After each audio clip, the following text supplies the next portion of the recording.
So I need to explain something clearly because I have a reel from last night's post-game live show that is going a little bit viral on Instagram, and I am getting a ton of hate comments on that reel. And here's the thing. I'm not hating on Joel Embiid because that's what people will point to right away, all right? I am hoping that Joel Embiid comes along and gets up to speed just as much as anybody else because I'm a 76ers fan, as you can see, and I want the 76ers to win basketball games and be good, okay? Here's the thing. When I saw that Joel Embiid was a +9 in the plus-minus stat and had 25 points, I knew people were going to point to that and say, how could you be negative about Joel Embiid? And the cats are fighting. Shut up! I'm making a video. The people are going to say, how could you be negative about Joel Embiid when he had 25 points in 20 minutes and was a +9? And I just knew there was going to be a ton of people that did not watch this game because it was a Wizards game. Thing that I'm definitely learning is that a lot of people, a lot of people don't watch the game. And then they want to jump on the internet the next morning and have conversations, and all they can do is go to the box score and say, here's my opinion and here's the box score. We watched the game. We watched the flow of the game. And we've watched all 4 games now. And the 76ers look like a better, more cohesive, faster, energetic team with Joel Embiid off the floor right now. I'm not saying I don't want him to improve. But if you're going to tell me that you watched all 4 of these games and the 76ers have not been better without Joel Embiid, you're just lying. You're just lying. Now, people are coming at me with the plus-minus stat. And I want to say this. Plus-minus is a lineup stat. There's too much that goes into it to be able to just pull it from one game and say, this player had a good game because of the plus-minus stat, and they would have lost without him. All right? First of all, Joel had 25 points, yes. I'm happy to see him scoring. He hit some wide-open threes. He hit some wide-open jumpers. He had a fast break layup that he almost missed because he can't jump anymore, but it went in. But to say here's the first thing. To say because he had 25 points, right, that the Sixers would have lost because they only won by 2 or whatever, that's just ignoring the fact that if Joel Embiid didn't play this game at all, the 76ers would have played faster, would have shared the ball more, and they would have generated those 25 points from other players. You don't just go, without his 25, we lose, like you wouldn't have scored that 25.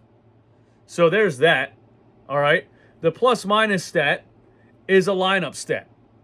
You can have a bad game defensively and still have a positive plus-minus.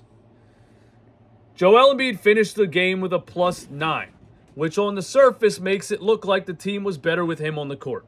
But plus-minus is very context dependent. It depends on when you're on the floor, who else is playing, and what the opponent is doing in those minutes.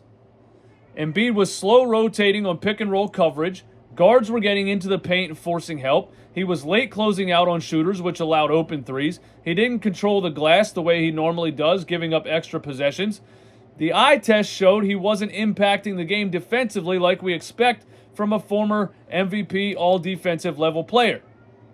In the fourth quarter, when Embiid sat, the Sixers played faster and smaller. That led to better ball movement, quicker defensive rotations, more transition opportunities off of rebounds, and blocked shots by a Dembona. The team's energy spiked, and they were able to erase the deficit and win the game. Embiid's +9 does not necessarily mean he personally drove winning. It means that while he was on the court, the Sixers outscored the opponent by 9 points across his minutes. But within that, there were stretches where the Sixers looked worse with him, and they only turned the game around once he left the game. Now, since you want to do advanced stats, let's do advanced stats. Because a better stat to tell how a team's playing with a player versus without a player is not plus-minus. It's on-off.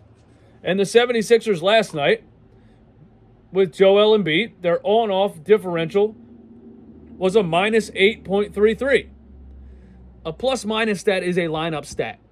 It's a stat that tells you how many points the team scored when that player was on the floor. That's all it tells you. An on-off stat tells you how the differential between the team's offense and the defense when he was on the floor versus the team's differential between offense and defense when he was off the floor. So how is it possible that Joel Embiid left and the Sixers overcame a 19-point deficit and won the game if he had a positive impact?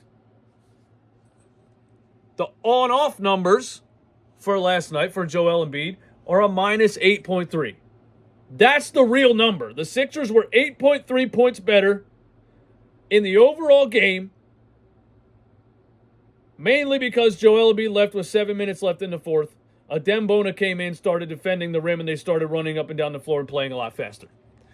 The 76ers' defensive rating last night with Joel Embiid on the floor, a 136.6. That's 136 points per 100 possession. Example, Andre Drummond's defensive rating was a 122. That's still terrible, but it's 14 points better than Joel Embiid's defensive rating. Adembona's defensive rating was a 106.8. That's 30 points better in the defensive rating stat.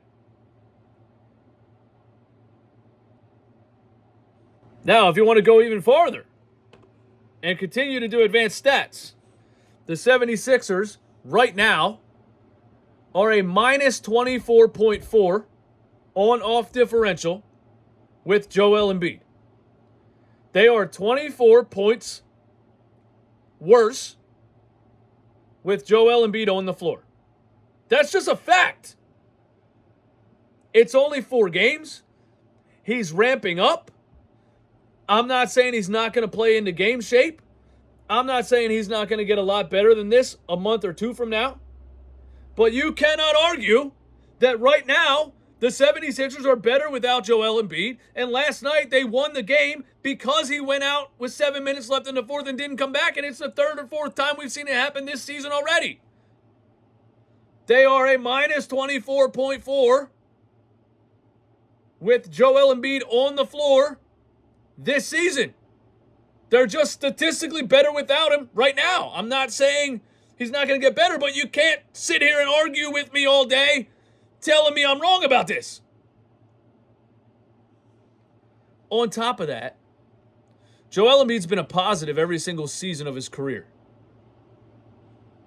If he continues at this rate and doesn't pick it up, he's going to have the first negative on-off differential of his career.